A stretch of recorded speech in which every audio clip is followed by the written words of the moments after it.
नमस्कार, टूटीजा एकेडमी की खास सीरीज टॉपर टॉक्स में आपका स्वागत है। इस साल जिन छात्रों ने एक नया मुकाम हासिल किया है, इन छात्रों ने एक नया कीर्तिमान रचा है, उनसे हम आपकी बात कराते हैं और टॉपर से आपको एक गाइडेंस के रूप में एक सजेशन दिलवाते हैं कि किस तरीके से जो गलतियां उन्होंने की या जो एक रोड मैप उन्होंने तैयार किया अपनी पढ़ाई को लेकर के, उससे आप क्या कुछ सीख सकते हैं और क्या कुछ आप हासिल कर सकते हैं। आज हमारे साथ हैं शिखा आहूजा। शिखा, आपका बहुत बहुत स्वागत है। शिखा ने 20th रैंक हासिल की है, यानी कि 20वां स्थान हासिल किया है CGPSC 2020 की परीक्षा में और अब अकाउंट ऑफिसर की पोस्ट पे शिखा है। हालांकि शिखा का चौथा अटैम्प्ट रहा है, मगर चौथे अटैम्प्ट से पहले भी उन्होंने एक पोस्ट ले ली थी और लगातार जॉब के साथ पढ़ाई करने का जो उनका एक्सपीरियंस था उसके साथ आज हम उनसे बात करेंगे कि किस तरीके से उनका एक्सपीरियंस रहा और किस तरीके से जो गलतियां थी उन्होंने धीरे धीरे रिकवर किया और आज इस 20 रैंक तक पहुंच पाई है। शिखा, मेरा सबसे पहला सवाल आपसे यही है कि जॉब करते करते कितना कठिन होता है फिर से तैयारी करना पढ़ाई के लिए? मोस्टली जब हम जॉब करते हैं तो हमारे वर्किंग आवर्स फिक्स रहते हैं कि उतने घंटे हमको जॉब करनी ही है। तो एक्चुअली ये एक एक्सक्यूज़ कभी भी नहीं हो सकता है कि आप आगे PSC में, ये एक्सक्यूज़ नहीं चलता है। तो हमको उनके साथ हमारा कंपटीशन रहता है जो ऑलरेडी फुल टाइम स्टडी कर रहे हैं। तो उसके लिए ये रहता था कि जब मैं जॉब भी करने जाती थी तो जो मुझे थोड़ा भी टाइम बीच में मिलता था, जैसे लंच आवर मिल रहा है या थोड़ा सा भी रिलैक्सेशन टाइम रहता था, तो मेरे बैग में हमेशा बुक्स रहती थी। तो जो भी बुक रहती थी मैं उसको वहाँ साइड में बैठ के तैयार करते रहती थी एंड देन फिर घर आने के बाद रिचार्ज करने के लिए खुद को थोड़ी देर के लिए सो जाती थी। देन रात को मैं जाग के 3-4 बजे तक पढ़ लेती थी। एक सबसे बड़ा जो चैलेंजिंग रोल रहता है वो ये रहता है कि आप जॉब भी कर रही हैं, फिर से आप तैयारी कर रही हैं, कभी आपने फुल टाइम तैयारी की, फिर अचानक से वो टाइम गैप कम हो जाता है। तो उसको मैनेज करने के लिए किस तरीके से स्ट्रैटेजी थी आपकी? एक हम ये कर सकते हैं कि जो हम लोग कई बार ये रहता है कि जब हम फुल टाइम तैयारी करते हैं, मेरा ये मानना है कि पूरे 24 घंटे तो कोई नहीं पढ़ सकता। तो 24 घंटे में हम कुछ रिक्रिएशनल एक्टिविटीज़ करते हैं, जैसे मोबाइल चला लिए, सोशल नेटवर्किंग में चले गए। बट इस चीज़ को अगर कट शॉर्ट कर दिया जाए, क्योंकि हमको वर्किंग आवर को भी देखना है, तो अगर इस चीज़ को कट शॉर्ट करके मैंने लिटरली अपने आप को सोशल गैदरिंग से, सोशल नेटवर्किंग साइट से, दोस्तों के साथ गैदरिंग से बहुत एकदम कट ऑफ कर दिया था कि नहीं करना है ये सारी चीज़ें। जब हो जाएगा फिर बहुत पार्टी करेंगे, बट अभी नहीं करना है। अगर सही मायनों में देखा जाए तो एक सबसे पहला जो सवाल रहता है स्टूडेंट्स का, चाहे वो आप भी अपने जूनियर से भी मिल रही होंगी या किसी आप कभी अपने सीनियर से मिले होंगे, तो आपका भी सवाल रहा हो शायद कि किस सब्जेक्ट पर सबसे ज़्यादा कितना फोकस करना चाहिए, किस सब्जेक्ट को सबसे ज़्यादा प्राथमिकता देनी चाहिए? सब्जेक्ट्स देखिए, हर एक इंसान के कुछ सब्जेक्ट्स बहुत स्ट्रॉन्ग रहते हैं, कुछ सब्जेक्ट्स वीक रहते हैं। तो मेरी स्ट्रैटेजी ये थी कि जो मेरे वीक सब्जेक्ट्स हैं तो उसमें एटलीस्ट इतना तो आ जाए कि 100+ 110 के आसपास स्कोर आ जाए। लेकिन बाकी जो स्ट्रॉन्ग सब्जेक्ट्स थे उसको मैंने ये किया था कि उनको थोड़ा कम टाइम देके, बिकॉज कई बार कुछ रहता है, कुछ सब्जेक्ट्स में आपको कॉन्फिडेंस रहता है तो उनका, और मेरे पास वैसे ही टाइम का शॉर्टेज था, तो स्ट्रॉन्ग सब्जेक्ट्स में मैंने ऑल्दो स्कोर करने की तो काफ़ी कोशिश की थी, बट क्योंकि स्ट्रॉन्ग था और कॉन्फिडेंस था उसमें, तो मैंने थोड़ा सा टाइम वीक सब्जेक्ट्स को ज़्यादा दिया था कंपैरेटिवली। एक बात आती है कि जब स्टूडेंट्स तैयारी शुरू करते हैं तो उन्हें ये कन्फ्यूज़न होता है कि किस तरफ से तैयारी शुरू कर जाए, कौन सा सब्जेक्ट को पहले पढ़ा जाए, या एक सिलेबस को लेकर सबसे ज़्यादा कन्फ्यूज़न रहता है कि सिलेबस किस तरीके से स्टडी करें और उसके बाद फिर पढ़ाई शुरू करें। तो उसको आपने कैसे किया था? सबसे पहले तो प्रीवियस ईयर्स के पेपर्स देखना बहुत इंपॉर्टेंट है कि प्रीवियस ईयर्स में क्वेश्चंस किस टाइप से आ रहे हैं, किस सब्जेक्ट से ज़्यादा आ रहे हैं। प्रीलिम्स बोल रही हूँ, मेंस के तो मार्क्स फिक्स रहते हैं। तो अगर आपका जैसे मेंस में हाईएस्ट किसी सब्जेक्ट का मार्क रहता है तो 75 रहता है। अगर आपका वीक भी है तो एटलीस्ट आप उसमें ये तो करिए कि 40 मार्क्स तक मिलने लायक अपने आप को प्रिपेयर कर लीजिए। एंड प्रीलिम्स का ऐसा रहता है कि उसमें आप स्ट्रैटेजाइज कीजिए कि जिसमें से ज़्यादा क्वेश्चंस आ रहे हैं उसको आप अच्छा स्ट्रॉन्ग कर लीजिए। जैसे हिस्ट्री के क्वेश्चंस बहुत ज़्यादा आते हैं, छत्तीसगढ़ तो ऑलरेडी 50% है ही, बाकी इंडिया में हिस्ट्री और कॉन्स्टिट्यूशन के अच्छे खासे क्वेश्चंस आते हैं, तो उसको काफ़ी स्ट्रॉन्ग करना ज़रूरी रहता है। और बाकी मेंस के लिए तो ऐसा रहता है कि कुछ सब्जेक्ट्स जो मेरे नाइट में टाइप के थे, तो मैंने ये किया था कि एटलीस्ट उसमें 75 में 40 तक मार्क्स आ ही जाए उसमें। जो स्टूडेंट्स जैसे कि मान के चलिए पहली बार तैयारी कर रहे हैं या दूसरा अटैम्प्ट है, तीसरा अटैम्प्ट है, कई बार ये होता है कि सही गाइडेंस नहीं मिल पाती, या फिर कई लोग प्री से आगे ही नहीं बढ़ पाते, या प्री पार कर लेते तो मेन से आगे कभी नहीं बढ़ पाते।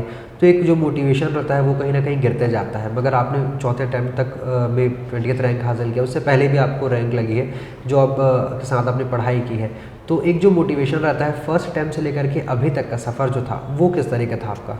मेरा first attempt actually first attempt जब मेरा था तब 19 फरवरी को मुझे याद है प्रीलिम्स का एग्ज़ाम था एंड मैं 6 फरवरी को भोपाल से यहाँ पर आई थी क्योंकि मैं IBPS PO का इंटरव्यू दे के आई थी। मेरे पास सिर्फ 15 दिन था। मेरी मदर ऑलरेडी सर्विस में, तो उन्होंने 15 दिन में मुझे इतना तो तैयार कर लिया था। और तब 2 सब्जेक्ट हुआ करते थे, एक CSAT रहता था और एक GS रहता था। तो उन्होंने मुझे इतना तो तैयार कर दिया था वो 15 दिन में कि मैं GS वाले पेपर में, IBPS PO के साथ साथ मेरे करंट अफेयर्स की भी तैयारी चल रही थी। तो मैंने सिर्फ GS में पास हो जाऊँ एंड देन मेरी मदर को इतना कॉन्फिडेंस था कि मैं CSAT में अच्छे खासा स्कोर कर लूँगी, तो उसमें मेरा क्लियर हो गया। देन फिर उसके बाद ये था कि मेंस कैसे करना है एंड मुझे कहीं ना कहीं लगता है कि मैं लकी थी कि मेंस में उस टाइम सिर्फ हमारे पास 2.5 महीने का टाइम था एंड मुझे मम्मी ने वहाँ पर सुनील टूटेजा सर के पास वहाँ बिलासपुर में, तब तो यहाँ कोचिंग नहीं खुली थी, तो वहाँ छोड़ दिया था मुझे कि सर अब आप इसको देख लीजिए, जितना भी हो पाए इसको तैयारी करवाइए। उस टाइम पे सर मुझे कॉन्स्टेंटली मोटिवेट करते रहते थे। इवन जितना हो पा रहा था सर ने ये मुझे कहा था कि एटलीस्ट तुम ये कर लो कि पास हो जाओ हर सब्जेक्ट में, बाकी तुम्हारा जो स्ट्रॉन्ग जोन है जैसे मैथ्स एंड साइंस वाला स्ट्रॉन्ग जोन है तो उसमें तुम स्कोर कर लोगी, बट एटलीस्ट बाकी सब्जेक्ट्स में पास हो जाओ। और सबसे लकी चीज़ ये थी कि सिर्फ 2.5 महीने का ही टाइम था, तो मैं खूब सारे सोर्सेज की तरफ नहीं जा सकती थी। मुझे अपने सोर्सेज बहुत ही लिमिटेड रखने थे, तो उस टाइम पे मैंने सिर्फ सारांश के मटेरियल को ही देखा था, मेरे पास और कोई देखने का टाइम भी नहीं था। तो उस टाइम पे सर ने मुझे, क्योंकि मैं इंग्लिश मीडियम वाली हूँ एंड मटेरियल हिंदी में अवेलेबल था, तो देवांगन सर मुझे पूरा ट्रांसलेट कर करके वो सारी चीज़ें बताया करते थे। तो मुझे फर्स्ट अटेम्प्ट में मैं क्लियर हो गया था, मेरा मेंस भी हो गया था, प्रीलिम्स भी हो गया था एंड देन इंटरव्यू में बिकॉज इमेच्योरिटी तो दिख ही जाती है तब, तो इंटरव्यू में फिर मुझे कोई पोस्ट नहीं मिल पाई थी। सेकेंड अटेम्प्ट देन मैंने पूरा फ्रॉम द स्क्रैच स्टार्ट किया था एंड दिस टाइम था कि मुझे GS में भी स्कोर करना है एंड तब CSAT हट भी गया था। तो GS में फिर सेकेंड अटेम्प्ट में मुझे एक्साइज सब इंस्पेक्टर की पोस्ट मिली थी। ऑल्दो मैंने तब ये वाली पोस्ट नहीं एक्सपेक्ट की थी, बट ठीक है। फिर मैंने जब फिर से मैंने तैयारी की तो मुझे सबऑर्डिनेट अकाउंट सर्विसेज की पोस्ट मिली और अभी मुझे अकाउंट ऑफिसर की पोस्ट मिल गई। एक लोगों के मन में सवाल रहता है कि भाई जब हमने पढ़ाई तो शुरू कर दी, सारी चीज़ें कर दी, कोई रैंक भी लग जाएगी, मगर क्या आपने जैसे डिप्यूटी कलेक्टर की पोस्ट है या फिर कोई और पोस्ट है, उस चीज़ का आपका फोकस था कि मुझे ये पोस्ट चाहिए? हाँ, वो तो है। ऑब्वियसली मुझे डिप्यूटी कलेक्टर की ही पोस्ट चाहिए थी बिकॉज मेरी मदर अभी डिप्यूटी कलेक्टर हैं एंड मैं उनको देखती हूँ तो मुझे लगता है कि मुझे भी ये पोस्ट चाहिए एंड जिस तरीके से उनके काम रहते हैं, तो मुझे मेनली तो डिप्यूटी कलेक्टर की ही पोस्ट चाहिए थी, बट अभी कुछ नंबर से मैं रह गई हूँ डिप्यूटी कलेक्टर की पोस्ट से। प्री, मेंस और इंटरव्यू, ये जो 3 स्टेज हैं, इन 3 स्टेजों में अगर बात करें तो सबसे ज़्यादा कठिन जो लगता है वो आपको कौन सा लगता है? कठिन देखिए ऐसा रहता है कि आपके इंडिविजुअल, किसी को भी कठिन इजी नहीं बोल सकता। हम लोग की जनरली रॉन्ग टेंडेंसी रहती है कि हम इंटरव्यू को उतना सीरियसली नहीं लेते हैं, जबकि अभी देखा जाए तो हर एक स्टेज कंपटीशन क्योंकि इतना बढ़ गया है एंड किसी भी एक स्टेज को इम्पॉर्टेंट बोलना, क्योंकि आप किसी भी एक स्टेज में गलती करते हैं आप बाहर हो जाएंगे। तो अभी तीनों स्टेजेस इक्वली इम्पॉर्टेंट हैं एंड इक्वली तीनों में मेहनत करने की ज़रूरत है। जब आपने तैयारी की थी तो सबसे ज़्यादा आपको डिफ़िकल्टी कहाँ आ रही थी? मुझे डिफ़िकल्टी जैसे कुछ सब्जेक्ट्स थे जो मैंने कभी नहीं पढ़े थे, जैसे सोशियोलॉजी था, फ़िलोसॉफ़ी था, ये वाली चीज़ें मैंने कभी पढ़ी ही नहीं थी। इवन क्या होता है मुझे ये भी नहीं पता था, तो इन सब्जेक्ट्स में मैंने सबसे ज़्यादा डिफ़िकल्टी फेस की थी। हिस्ट्री फिर भी हम बचपन में पढ़ते हैं, ज्योग्राफी फिर भी पढ़ते हैं, तो थोड़े बहुत अवेयर रहते हैं उन सब्जेक्ट्स के बारे में। बाकी सोशियोलॉजी और फ़िलोसॉफ़ी तो मेरे लिए नाइटमेयर टाइप के ही थे स्टार्टिंग में, एंड अब पेपर 7 भी मुझे काफ़ी डिफ़िकल्ट लगता है। जो स्टूडेंट्स आपको सुन रहे हैं, मतलब एक तरीके से होता है कि कई लोग सेल्फ स्टडी करते हैं या फिर बहुत सारी चीज़ें रहती हैं कि वो कोचिंग नहीं जाना चाहते, वहाँ पढ़ना पसंद नहीं करते, तो बगैर कोचिंग के भी घर पे पढ़ाई करते हैं या लाइब्रेरी जाके पढ़ाई करते हैं, तो उनके लिए कौन सा आप टिप देंगे कि जो सबसे ज़्यादा उनके लिए कारगर साबित होगा? अभी फ़िलहाल क्योंकि ये प्रिपरेशन काफ़ी लंबी रहती है एंड थ्रू आउट आपको मोटिवेटेड रहना बहुत इंपॉर्टेंट रहता है, एंड जो कि आपका ये रहता है कि थोड़ी सी भी नेगेटिविटी अगर आपकी इसमें आ रही है, मतलब आपकी कहीं ना कहीं तैयारी इफेक्ट होती है। तो मेरा यही सजेशन है, फर्स्ट ऑफ ऑल जब आप इस पोस्ट में आ गए हैं तो कुछ भी हो जाए आप एटलीस्ट मन में ये ठान लीजिए कि वापस नहीं जाना है। दूसरी ये चीज़ कि आप अपने आप को कॉन्स्टेंटली पॉजिटिव लोगों से घेरा हुआ रखिए, क्योंकि इंटरव्यू में जब आप जाते हैं तो अगर आप पॉजिटिव रहते हैं तो आपकी पॉजिटिव वाइब्स इंटरव्यूअर तक ज़रूर जाती है। तो इस टाइम मैंने ये वाली चीज़ रखी थी कि चाहे जो भी हो जाए I have to be positive throughout, और आप जिस एग्ज़ाम को दे रहे हैं एटलीस्ट उसके लिए पॉजिटिव रहिए। उसको ठीक है, बहुत लोग मिल जाएंगे आपको मिसगाइड करने के लिए, लेकिन आप अपने आप को पॉजिटिव रखिए। एंड आई थिंक कि इस बार थोड़ा सा वो चीज़ काम की होगी मेरे लिए। CGPSC में सबसे ज़्यादा जो एक डिफ़िकल्टी आती है बच्चों के साथ, या एक वहम बोल लीजिए, ये है कि अगर आप इस कोचिंग में नहीं जाएंगे तो शायद आपका सिलेक्शन ना हो। अगर आपने ये स्टडी मटेरियल नहीं फॉलो किया, या स्टडी मटेरियल नहीं ख़रीदा, या इस कोचिंग की इस नोट्स को फॉलो नहीं किया, या यूट्यूब पर जो आजकल एक ट्रेंड चला है कि यूट्यूब पर बहुत सारे चैनल्स हैं, उसे देखकर लोग पढ़ाई करने की कोशिश करते हैं, तो वहाँ पे बता दी जाती है एक बात कि भाई इस बुक को पढ़ने के लिए, आप इस सब्जेक्ट को पढ़ने के लिए आपको इस बुक को रिफ़र करना पड़ेगा। तो उस तरह से जिसकी कैपेसिटी नहीं होती है उतनी, फिर भी वो उस मोटी सी किताब को बार बार पढ़ने की कोशिश करता है और टाइम वेस्ट करके वहीं उलझ के रह जाता है। तो ऐसे में लास्ट में रिज़ल्ट जो होता है वो ज़ीरो आ जाता है। तो इन सब को लेकर के एक जो कन्फ्यूज़न रहता है, शायद कभी आपके पास ये सवाल आए, आपके आसपास कोई दोस्त होंगे उनके पास ये सवाल आए होंगे, तो इस चीज़ को आप कैसे डील करती हैं? एक्चुअली इस मामले में I consider myself as lucky कि मेरी मदर थी जो ऑलरेडी ये सर्विस में हैं, तो उन्होंने मुझे कॉन्स्टेंटली वो बोलते हैं ना कि एक डायरेक्शन में ही मूव होने दिया। तो इसके लिए मैं अपने आप को बहुत लकी फील करती हूँ, बिकॉज ऑलरेडी मार्केट में इतने सारे सब्जेक्ट्स के इतने सारे मटेरियल्स अवेलेबल रहते हैं और हर मटेरियल को इतना डिटेल में दिया रहता है एज इफ़ हमें पीएचडी करनी है। हमें पीएचडी नहीं करनी है, हमें सिर्फ इतना देखना है कि उस सब्जेक्ट में हम एटलीस्ट एक स्कोर, जो जनरली मेरे हिसाब से 120 के आसपास का स्कोर काफ़ी अच्छा माना जाता है, तो वो पीएचडी करने की ज़रूरत नहीं रहती है हमें। हमारा ये रहता है कि अगर हम इन जनरल भी उसमें थोड़ा भी प्रिपेयर कर लेंगे, जो बेसिक इन्फॉर्मेशन रहती है, क्वेश्चंस भी आप देख लेंगे तो उस हिसाब से बनना चालू हो जाते हैं।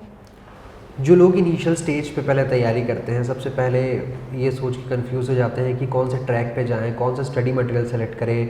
अक्सर ये स्टूडेंट के साथ ये चीज़ होती है कि पहले वो सेल्फ स्टडी कर लेते हैं, फिर कोचिंग की तरफ रुख करते हैं, या फिर कई बार सेल्फ स्टडी ही करते हैं मगर डायरेक्शन एक गलत मिल जाता है, क्योंकि एक सब्जेक्ट में फंस के ज़्यादा टाइम दे देते हैं, या फिर दूसरे सब्जेक्ट को, किसी एक सब्जेक्ट को फोकस नहीं कर पाते हैं, जिसकी वजह से शायद तक प्री से ही आगे नहीं बढ़ पाते कई स्टूडेंट। तो उनके लिए आपका क्या सजेशन है?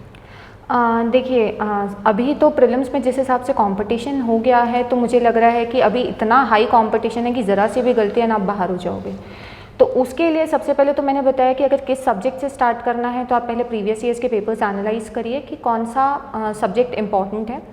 देन हम ये कर सकते हैं कि अपने सोर्सेज को काफ़ी लिमिटेड करें। जैसे मैंने पहली बार जब स्टार्टिंग में जब स्टार्ट किया था, तो मैंने जैसे हमारी जो सारांश की जीएस की बुक रहती है एंड सारांश की छत्तीसगढ़ की जो बुक रहती है, इसको मैंने पहले एकदम थॉरो कर लिया था कि चाहे जो भी हो जाए, इससे अगर क्वेश्चन आए तो मुझसे गलत नहीं होना चाहिए। देन जब आप ये क्वेश्चंस बना लेते हैं, एंड प्रीलिम्स क्योंकि क्या होता है ऑब्जेक्टिव पैटर्न रहता है, तो इंश्योर कि आप जितना भी टॉपिक आप पढ़ रहे हैं उसको किसी ना किसी बुक के साथ, ऑब्जेक्टिव बुक के साथ सप्लीमेंट करें। मैंने घटना चक्र सॉल्व की थी क्योंकि वो इंग्लिश में भी अवेलेबल थी, तो मेरे लिए थोड़ा सा आसान था। साथ ही साथ क्योंकि मैं इंग्लिश मीडियम वाली थी, मुझे टर्मिनोलॉजीज़ नहीं आती थी ज़्यादा, जो टर्मिनोलॉजीज़ यूज़ होती है, तो उसको मैंने एनसीईआरटीज़ के साथ सप्लीमेंट किया। जैसे मैंने ज्योग्राफी की क्लास 11th और क्लास 12th की इंडिया पोर्शन की ज्योग्राफी मैंने पढ़ लिया था। इकॉनमी की क्लास 12th की मैक्रो इकोनॉमिक्स की, मतलब हमको पहले सिलेबस देखना है कि क्या क्या उसमें से पूछा, बिकॉज पूरी एनसीईआरटी नहीं पढ़नी है। देन इकॉनमी की क्लास 12th की मैक्रो इकोनॉमिक्स की बुक आती है, जिसके सिर्फ 4 चैप्टर हमारे काम के रहते हैं, तो आपको टर्मिनोलॉजी समझ आ जाती है ना, आपका एक बेस तैयार हो जाता है। देन फिर आप हिंदी में भी पढ़ेंगे तो आपका ये रहता है कि आपको समझ आने लगती है कि वो क्या बोलना चाह रहे होंगे। एंड साथ ही साथ मैंने घटना चक्र के साथ उसको सप्लीमेंट किया था। देन फिर मेंस के टाइम पे ऐसा था कि मेंस के टाइम पे भी मैंने अपने सोर्सेज काफ़ी लिमिटेड रखे थे। एनसीईआरटीज़ मैंने पढ़ी हुई थी। हिस्ट्री के लिए मैंने फर्स्ट अटेम्प्ट में एनसीईआरटी पढ़ने का मेरे पास टाइम नहीं था इतना, तो मैंने हमारी जो सारांश की मटेरियल रहता था मैंने उसी को पढ़ा था, एंड वो भी मुझे बहुत ज़्यादा लग रहा था। फर्स्ट अटेम्प्ट 2.5 महीने का ही टाइम था मेरे पास, तो मैंने पहले सारांश को किया। साथ ही साथ मैंने विपिन चंद्रा की एनसीईआरटी रहती है, एक एंशिएंट इंडिया की आती है, एक मिडिवल इंडिया की आती है और एक मॉडर्न इंडिया की आती है। तो ये तीनों एनसीईआरटीज़ मैंने की थी, हिस्ट्री की, और इकॉनमी के लिए मैंने बता दिया है, ज्योग्राफी के लिए मैंने बता दिया है, और मेरे ख्याल से बस इतनी। इसके अलावा बाकी आप छत्तीसगढ़ के भी जो टर्मिनोलॉजीज़ रहती हैं ज्योग्राफी हिस्ट्री की, तो आप उससे कर सकते हैं। फिर एक सवाल जो सबके पास आता है, हर वो इंसान, वो छात्र जो CGPSC का एग्ज़ाम या कोई भी कॉम्पिटिटिव एग्ज़ाम क्रैक करता है उसके पास आता है, वो यही रहता है कि आपने कितने घंटे पढ़ाई की, क्योंकि आपके जूनियर्स हो सकते हैं या आपके साथ के लोग हो सकते हैं, और जिन लोगों को आपके रिश्तेदार होते हैं या आसपास के पड़ोसी होते हैं वो ये सवाल ज़रूर करते हैं कि आपने आखिर कितने घंटे पढ़ाई की। तो ये सवाल आपके पास भी कभी ना कभी आया ही होगा। जी, ये काफ़ी कॉमन, इवन मैं जब स्टार्ट कर रही थी तो मेरा भी ये क्वेश्चन हुआ करता था। देन ग्रेजुअली आई रियलाइज्ड कि घंटे फिक्स नहीं करता है कि आप कितना पढ़ रहे हैं। कभी कभी मेरा ऐसा रहता था कि मैं 10-12 घंटे भी पढ़ ले रही हूँ, कभी मैं 4-5 घंटे भी पढ़ ले रही हूँ, बिकॉज़ मेरे घंटे फिक्स नहीं रहते थे। क्योंकि मैं वर्किंग थी डेफिनेटली, तो मेरे पास उतना जितना टाइम जिस दिन अवेलेबल रहे, तो घंटे कभी भी डिसाइड नहीं करते हैं कि आप कितना, लेकिन आप मेरा ये रहता था कि मैंने टारगेट फिक्स कर दिया था कि मुझे इतना आज दिन भर में कंप्लीट करना है। आप जब कोई भी प्लान कर रहे हैं, आप इतने बड़े एग्ज़ाम को क्रैक करने की कोशिश कर रहे हैं, तो आपका प्लान काफ़ी क्लियर होना चाहिए कि इतने दिन में आपको ये सब्जेक्ट खत्म करना है, इतने दिन में ये सब्जेक्ट खत्म, एंड देन सब्जेक्ट्स के भी आप सब पार्ट्स कर लीजिए कि इतने दिन में मुझे हिस्ट्री के इतने चैप्टर्स करने हैं, कॉन्स्टिट्यूशन के इतने चैप्टर्स करने हैं, एंड साथ ही साथ जब जो भी आपका टॉपिक कंप्लीट हो रहा है उसको आप ऑब्जेक्टिव के साथ सप्लीमेंट करिए, तो आपके प्रीलिम्स की मुझे लगता है कि तैयारी हो जाती है अच्छी खासी। एंड देन एक चीज़ जो रहती है, आखिरी टाइम पे करंट अफेयर्स की मैगज़ीन आती है, तो आप वो मैगज़ीन लेके, क्योंकि हम ऑब्वियसली न्यूज़पेपर तो हम रोज़ ही, हमारा काम ही है रोज़ पहले आधा घंटा 1 घंटा न्यूज़पेपर को पढ़ना ही। देन क्योंकि लेकिन उसके बाद मेरे पास इतना टाइम रहता नहीं था कि मैं उसमें से नोट्स बना पाऊँ, तो वो आपका करंट अफेयर्स की मैगज़ीन कवर कर लेती है। लेकिन आप जब करंट अफेयर्स की मैगज़ीन, क्योंकि काफ़ी लेट से आती है, मतलब लास्ट महीने में आती है, तो जब आप एक बार न्यूज़पेपर रेगुलरली इन टच रहते हैं तो आपके पास काफ़ी सारा मटेरियल भी इकट्ठा हो जाता है, जो आप एस्से में भी यूज़ कर सकते हैं। अलग अलग जो टॉपिक्स क्वेश्चंस आते हैं, बड़े बड़े क्वेश्चंस जो आते हैं 15 नंबर के 10 नंबर के, उसमें आप उसको यूज़ कर सकते हैं। तो ये मेरे ख्याल से सफिशिएंट स्टडी होती है। देन आप जब मेंस के टाइम पे आते हैं तो मेंस में भी अगेन सेम स्ट्रैटेजी फॉलो करनी है, साथ ही साथ अब आपको राइटिंग प्रैक्टिस करनी है। तो आप कहीं भी कुछ भी क्वेश्चंस यहाँ मतलब जो आपको मिला, जैसे मुझे कोचिंग के ही क्वेश्चंस मिल जाते थे, तो मैं कोचिंग के ही क्वेश्चंस, जैसे जितने टॉपिक्स होते थे उतने मैं क्वेश्चंस लिखना चालू कर देती थी। एसेज तो जो करंट्स में चल रहा है उसी के बेसिस पे एस्से आएंगे, तो ये मेरी स्ट्रैटेजी रहती थी। और बाकी इंटरव्यू के टाइम पे मेरी ये स्ट्रैटेजी थी कि मैं पहले एक न्यूज़पेपर पढ़ती थी, फिर उसके बाद मैंने 3 न्यूज़पेपर पढ़ना चालू कर दिए थे। एक नवभारत, एक पत्रिका जो कि मुझे लोकल न्यूज़ के लिए चाहिए, एंड ओपिनियन बनाने के लिए मैं इंडियन एक्सप्रेस की वो यूट्यूब पे आ जाते हैं, उनके जो एडिटोरियल्स के एक्सप्लेनेशंस वगैरह आते हैं ना, तो वो आ जाते हैं, तो उसको मैं सुन लिया करती थी। mrunal.com मृणाल पटेल के आते हैं, तो उसको आप सुन लीजिए, वो काफ़ी अच्छा देते हैं। एक लास्ट सवाल मेरा आपसे ये है कि जो लोग आपको सुन रहे हैं, जो छात्र आपको सुन रहे हैं, शायद कहीं ना कहीं वो आपसे इंस्पायर होंगे, कुछ चीज़ें जो आपने बताई वैसी शायद वो गलतियाँ वो भी कर रहे होंगे, या कोई टिप्स उनसे इस इंटरव्यू से उनको मिल जाए कि भाई जो गलती वो कर रहे थे वो आपने भी की है, या जो सजेशन आपने दिया है वो उनके लिए कहीं ना कहीं काम आ जाए, एक पॉजिटिव वे में उन्हें ले जाए। तो उनके लिए आप क्या लाइक लास्ट जो होता है, एक शब्द कहें तो सक्सेस मंत्र जो होता है, कि एक तरीके से पूरी इस बात को किस तरीके से आप उन्हें एक सजेशन देना चाहेंगे जो उनके लिए सबसे ज़्यादा काम आ सके? एक सजेशन सबसे इम्पॉर्टेंट जो मुझे लगता है कि पहले तो अपने सोर्सेस काफ़ी लिमिटेड रखें। एक ही चीज़ को बार बार पढ़िए, बट आप इतनी सारी चीज़ें करेंगे तो जो आपने एक चीज़ पढ़ी है वो भी आपको याद नहीं रहेगा। तो अपने सोर्सेस काफ़ी लिमिटेड रखिए, बिकॉज़ ये सबसे इम्पॉर्टेंट पॉइंट रहता है।